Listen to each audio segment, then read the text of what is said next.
예레미야 48장 36절에서 47절입니다. 그러므로 나의 마음이 모압을 위하여 피리같이 소리내며 나의 마음이 길헬레스 사람을 위하여 피리같이 소리내나니 이는 그가 모은 재물이 없어졌습니다. 모든 사람이 대머리가 되었고 모든 사람이 수염을 밀었으며 손에 칼자국이 있고 허리에 굵은 배가 들렸고 모압의 모든 지붕과 거리 각처에서 슬피 우는 소리가 들리니 내가 모압을 마음에 들지 않는 그릇같이 깨뜨렸습니다. 여호와의 말씀이니라. 어찌하여 모압이 파괴되었으며 어찌하여 그들이 애곡하는가. 모압이 부끄러워서 등을 돌렸도다. 그런즉 모압이 그 사방 모든 사람의 조롱거리와 공포의 대상이 되리로다. 이는 여호와의 말씀이니라. 보라, 그가 독수리같이 날아와서 모압 위에 그의 날개를 펴리라. 성읍들이 점령을 당하며 요새가 함락되는 날에 모압 용사의 마음이 상고를 당하는 여인 같을 것이라. 모압이 여호와를 거슬러 자만하였으므로 멸망하고 다시 나라를 이루지 못하리로다. 여호와의 말씀이니라. 모압 주민아, 두려움과 함정과 올무가 내게 닥치나니 두려움에서 도망하는 자는 함정에 떨어지겠고 함정에서 나오는 자는 올무에 걸리리니 이는 내가 모압이 벌받을 해가 임하게 할 것임이라. 여호와의 말씀이니라. 도망하는 자들이 기진하여 헤스본 그늘 아래에 서니 이는 불이 헤스본에서 나며 불길이 시온 가운데 나서 모압의 살적과 떠드는 자들의 정수리를 사람이로다. 모압이여, 내게 화가 있도다. 그모스의 백성이 망하였도다.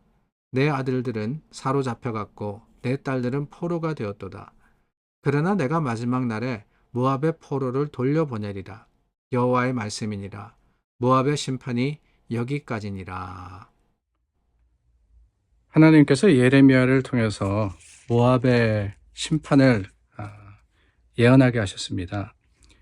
모압이 그들의 우상 숭배와 교만과 또한 자랑으로 인해서 심판을 받을 것이다, 멸망할 것이다, 그럼으로써 황폐해진다 라는 말씀을 전했죠.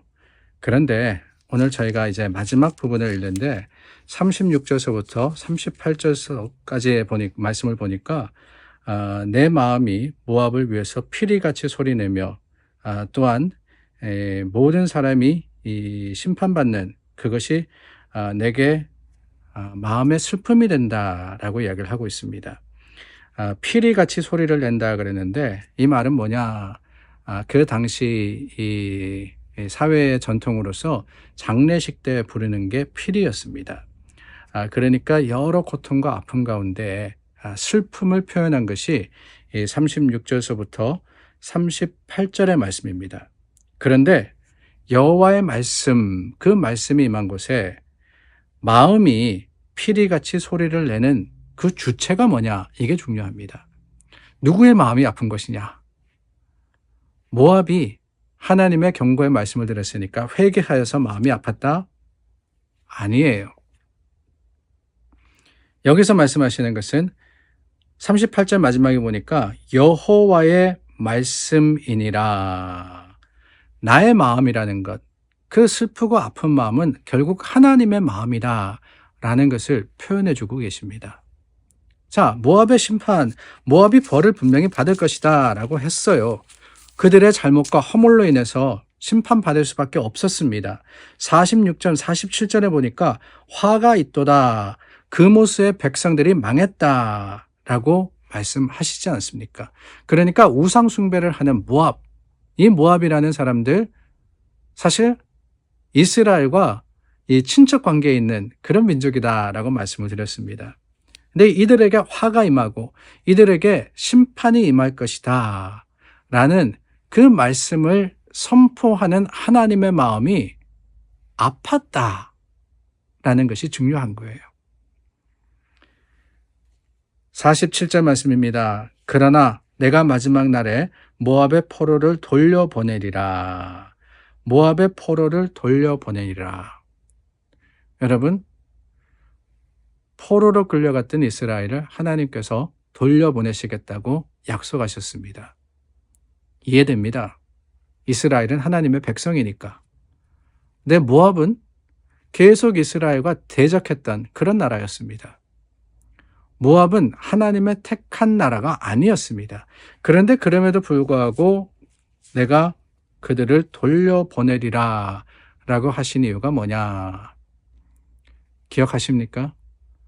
우리가 46장부터 시작해서 열 나라에 대한 하나님의 심판을 살펴보고 있는데 그 이유가 뭐냐? 왜 하나님께서 남유다의 멸망과 그들의 회복만 말씀하시면 되지 다른 나라들에 대해서 선포하라고 하셨을까? 그 이유는 그 나라들도 하나님께 속한 나라들이기 때문에 그 백성들도 하나님의 백성이기 때문에 라고 말씀을 드렸습니다. 하나님은 한 나라의 하나님이 아니라 온 세계의 하나님이시기 때문에. 그렇다면 하나님은 이스라엘만 사랑하시느냐? 아니에요. 이스라엘만 사랑하시는 게 아니라 모든 백성, 모든 나라, 모든 사람을 다 사랑하십니다. 그래서 한 사람도 멸망하기를 원하지 않으시는 것이 하나님이시라고 우리가 나누지 않습니까? 그 하나님이 모압을 긍휼히 여기신 거예요. 그들을 회복시키시겠다고 약속을 하셨습니다. 물론 그들이 롯의 후손이기 때문에 그렇기도 합니다. 아브라함과 롯, 우리가 몇 번 나누었죠? 아브라함이 이 롯을 데리고, 조카를 데리고 하나님의 약속의 땅 가나안으로 왔습니다. 물론 둘이 헤어지기는 했지만 뿌리가 같아요. 뿌리가 같습니다. 그렇기 때문에 하나님께서 그들을 돌려보내리라 라고 하셨는데, 여러분 여기에 그 말씀이 또한 우리가 기억하는 말씀 가운데 하나님이 이들을 통해서 이루신 일들을 우리는 기억하고 있지 않습니까? 하나님께서 이스라엘만 사랑하시고 이스라엘만 택하셨다 그러면은 그런 일이 없었을 거예요. 그러나 이스라엘의 역사 중에 보면은, 예수 그리스도의 그 메시아의 역사 중에 보면은 모압이라는 나라가 큰 부분을 차지하고 있는 것을 우리는 말씀을 통해서 알고 있습니다. 뭐냐? 롯의 후손이라고 했는데, 이스라엘은 특히 하나님이 택하신 다윗의 후손은 롯의 후손일 뿐만 아니라 룻의 후손이었다라는 것을 우리는 알고 있지 않습니까? 롯과 룻. 룻라는 사람이 누구냐? 룻은 바로 다윗의 이 할머니 되는 사람입니다. 이 나오미와 룻, 우리가 이야기를 잘 알고 있죠. 룻기에 나오는 이야기 아닙니까? 이 나오미가 모압 땅에 가서 이스라엘에서 힘든 일을 겪었을 때 모압 땅에 가서 정착을 했습니다. 그런데 남편만이 아니라 두 아들이 다 죽게 되는데 이 두 아들과 결혼한 여인들이 누구냐? 그 여인들이 바로 모압 여인이었습니다. 하나는 룻이었고 하나는 오르바라는 여인이었죠. 근데 오르바는 다시 나오미가 예루살렘으로 돌아올 때 집으로 돌아갔습니다. 모압 땅으로 가버렸습니다. 근데 룻이 나오미를 모시고 이제 예루살렘으로 돌아와서 거기에서 어떻게 하느냐, 보아스라는 사람과 결혼을 하게 됩니다. 근데 이 보아스가 오벳을 낳고 오벳이 이새를 낳고 그 이새의 아들이 누구냐? 그게 바로 다윗 왕이었습니다. 그러니까 모압 여인이 이스라엘의 그 왕의 혈통, 다윗의 혈통에 이 큰 역할을, 큰 부분을 담당하게 되었다라고 하는 거예요. 그 다윗의 후손으로서 이 땅에 오신 게 누구냐? 그게 바로 예수님 아닙니까? 다윗의 자손 예수여, 다윗의 자손 예수여. 육신으로는 다윗의 후손이었습니다. 그러니까 여러분, 하나님의 계획 가운데 하나님은 이스라엘만이 아니라 모압도 들어 쓰셨던 거예요. 그 모압의 이 쓰임을 통해서, 또한 하나님이 택함을 통해서 우리는 하나님이 모압이라는 나라도 사랑하시는구나라는 것을 알게 되는 겁니다. 그렇습니다.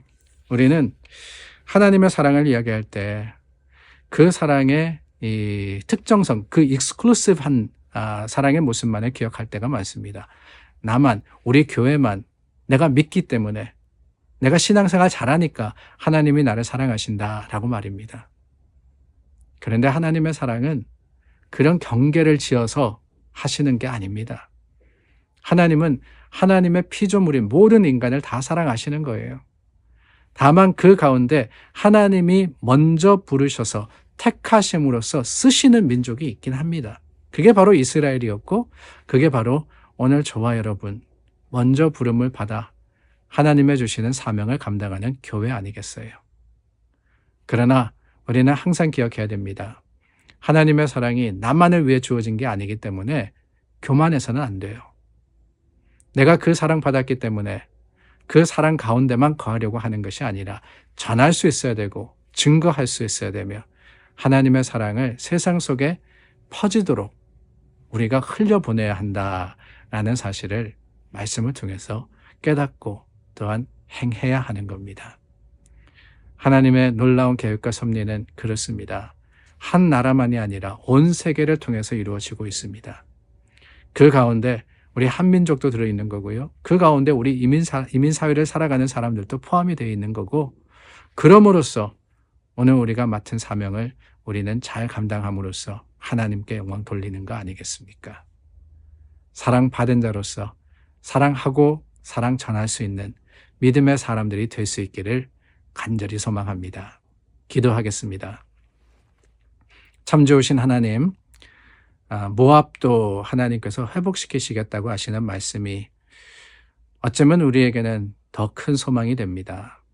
하나님, 나만이 아니라 아직 주님을 알지 못하는 사람도 하나님의 구원의 역사 가운데 있음을 우리가 알건대 주님의 사랑으로서 또 그들이 예수 그리스도를 알고 십자가의 은혜로서 또 회개하여 주님 안에서 참 새로워질 수 있는 것은 주님의 주시는 약속이자 오늘 우리의 사명인 줄 알아서 그 말씀대로 잘 행하는 교회가 될 수 있도록 도와주시고 우리를 사용하여 주시옵소서.